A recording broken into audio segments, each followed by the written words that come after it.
Welcome everybody to this episode of The Man from Macro, where we're going to be talking, or focusing at least, on China. But before that, just a reminder that this is all for education and it's not investment advice, so please don't trade on the back of it.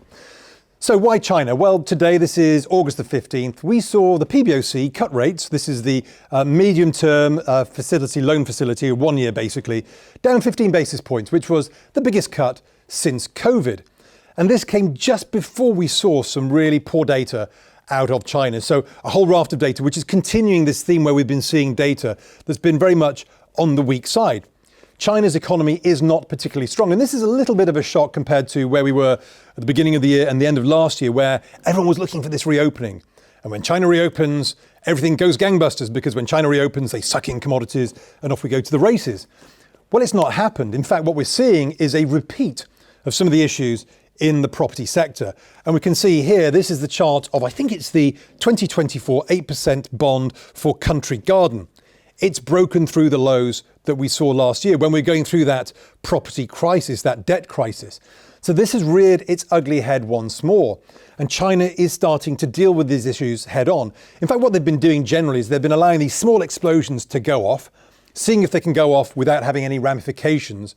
And then when they do, and they start to spread, they come in with a blunderbuss and try and deal with it in numerous policy ways to prevent it from being a proper systemic event. So far, that's not happened. But what we are seeing is this sort of spreading to other parts of the economy, both regionally, and we can also see globally. Now, that high yield sector, this is the Asian high yield sector, has been rolling over. The KRANESHARES ETF on Asia high yield bonds. It's not taken out the lows, but we can see that this broad market, and China is obviously a big component of that, is starting to roll over. So this is a regional problem. This is an impact on that regional growth. And it's been coming from the property sector in China as one of them, but also because there has been bloated sectors across the board, including the banks and some of the small businesses within the regions. But we've recently seen that the house prices in China have gone into negative territory. This is the 12-month average of house prices. And they've been basically in a decline, but they've been in a decline in positive territory for some time. Recently, they've gone into that negative territory. So there is a problem in this housing sector which is bloated. And you're probably seeing on Twitter once more these images of these buildings and these towns, which are ghost towns. That's nothing new. And it's a little bit of kind of using and rehashing an old story. But what I think really matters here is the mentality that people have for China still hasn't really changed over the last 20 years, when probably it should have over the last 5. That mentality is predicated on the back of what we saw really in the last 2 decades, particularly 2001 to 2008. And here's the CRB index, the commodity index. We just got used to China hoovering up commodities and commodities going ever higher. And then we had problems like the 2008 credit crisis. We saw China come in with its own credit, supporting the market, building things again. Commodities went up once more. Then we had the dollar rallying, and this saw commodities selling off. And once again in 2016, China came in with credit and caught a lot of people like myself by surprise, because we were focused on Brexit and the US election. But commodities started to turn back in the beginning of 2016.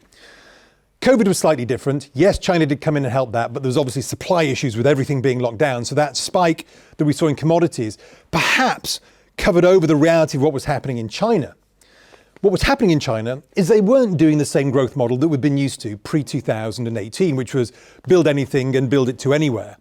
And we could see this in things like emerging market currencies. Emerging market currencies had been rolling over, but more importantly, over the last 12 months, in fact, recently, we've seen the JP Morgan EMFX index make a new low. And here you can see it.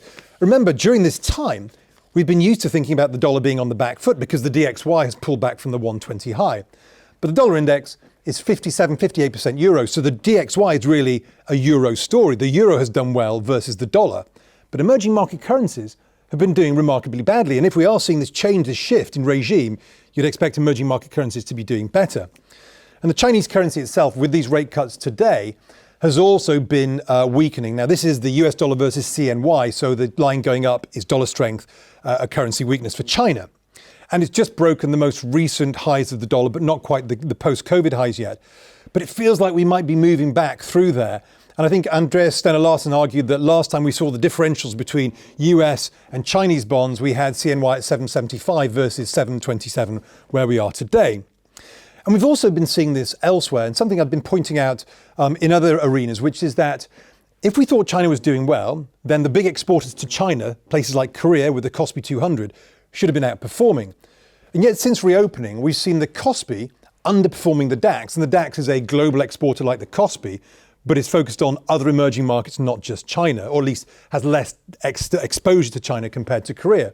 And Korea's ratio versus the DAX has really just not got off the ground.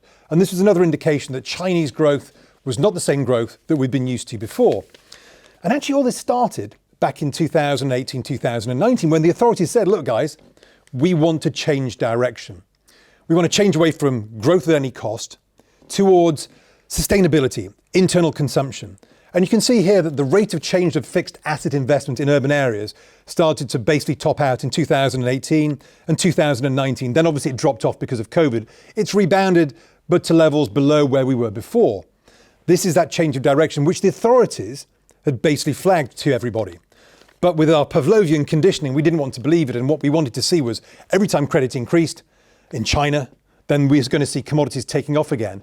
And we did see credit increase. We saw those big spikes over the last few years. And yet we haven't seen that same movement in commodities relative to what we saw before. And yes, these are big spikes in credit, but they are not as big relative to GDP as maybe some of the earlier smaller ones were, because obviously these are absolute numbers versus GDP, which continues to grow. But I think what we got used to is this concept that credit in, commodities up, credit out, commodities down. But that's not the case, because credit can go in, but it's not just the liquidity and credit you provide. And this is a global story too, is what is that credit going towards? If it's going towards building things, then yeah, commodities go up. But if it's going towards supporting things like the banking sector and the property sector, then what you're doing is you're preventing the decline. You're actually supporting things at a static level. You're not increasing. So commodities haven't gone up. And actually, as we speak today, we've seen a massive, massive decline in the most recent numbers of that total social financing. I think this will rebound. I'm not going to trade this. But the point here is that we've seen these increases in credit. And if we see an increase in credit going forward, we shouldn't immediately think, commodities. We probably should think support for the property sector, support for the banking sector. This is support, not growth. So what does that mean for the global environment, and what does that mean for sort of investing? Well, firstly, before I look globally, I'm just going to look domestically at the Shanghai Composite, the headline index. And there is this very clear uptrend in the SH Comp, which it looks like the authorities have always defended. We're getting close. We're not there yet. I would never trade this because I have no idea what the authorities in China are going to do next. But so far, it suggests that they would like to support that. And they're coming out with some macro-prudential policies, which suggest that they do want to support this once more. But if we did ever break this, I would like to think that something, or I'd like to say that at that point, something significant has changed. But what about the rest of the world? Well, on this chart of the Aussie dollar, you can see that the Aussie dollar has been rolling over. Now, again, that's another clue that the commodity markets today, even though commodity prices have in many cases been strong, the commodity markets have not been as robust. This has been a story of price, but not volume and price. In the 2000s, you saw volume, growth, and price for commodities, both impressive. And that was great for things like the Aussie dollar. It was great for emerging market currencies. It was great for commodity stocks. Today, we're not getting the same volume because the supply issues are there. We haven't had investment. So commodity prices are high, not because of massive demand, but in many cases because of lack of investment and problems with supply. And so the Aussie dollar has been that warning, and it looks like it's been breaking down. And perhaps a clearer one to follow here is the SXPP, which is the Euro Stoxx 600 basic resources. Lots of miners in there, so extraction industries, things like Rio Tinto and Anglo American. That's sitting on a very important support level. It looks like a head and shoulders top. The neckline is at 510. And I use this because it's more global than the mining company indices in the US. It's not broken yet, and just because it looks like a head and shoulders doesn't mean it's going to break down and form a true head and shoulders pattern. But that would be an inflection point, and a break below 510, we probably should get worried, even though many commodities, particularly things like oil, have been breaking higher. This looked a little bit stagflationary, some higher commodity prices, but no growth and no volume. That's why I'm looking at that SXPP. And then we want to bring all this back together. What does it mean right here, right now as well? Because in the US, we're not yet in a recession. We talked about this last week. We could be many weeks, months, maybe even quarters away from a recession based on things like the unemployment rate. And we've been seeing yields moving higher. And yields again today were moving higher here on the 15th of August. The big risk here is that what if we get more liquidity as a response to slowdown in China? That liquidity is not really a positive for growth, but it might be liquidity into the global system, although I do think it's much more contained domestically. Then the other area which was surprising today was Japanese GDP growth, 6% versus 2.9% in terms of expectations. It could be that we get yields moving higher because we're seeing this inflationary impact still, and we're seeing a little bit of growth, but not the sort of growth that's sustainable. We haven't got to the recession yet, so yields could break out. And it could be that yields are the things that ring the bell in the way that they did in 2018. And talking of which, if you do like what we're talking about here, please subscribe and ring that bell for updates going forward. But we could see yields being that driver. We talked about this last week. Is the positioning such that yields are the things that move first, allows the Fed not to raise rates anymore, but they're very unlikely to cut rates until we see things dramatically rolling over. And in terms of how dramatically, well, it could be that even with China having problems, and even if China does lose control, we can look back at what happened in 1997. The Asia crisis was dramatic. We saw an incredible move in the currency. This is the ADXY plummeting in 1997. And yet the S&P was relatively unscathed. It went a little bit up and down, but sideways before taking off once more. And it felt through 1998 that the US market was bulletproof. And it kind of was until the Russian bond market started to implode. And that caught LTCM off guard. That was the hedge fund that had these big levered positions long and short. And that started to unravel, causing problems across the financial fabric of global markets. And that led to a response. But that's what saw the S&P sell off. The point being is that the S&P sold off as a sort of multiple order effect after the Asia crisis. So even if China is having problems, and even if China does continue to slow down, if we're not going into a natural US recession yet, it could be that yields move surprisingly higher and ring that bell before we see other assets rolling over. So keep your eye on those 10-year yields.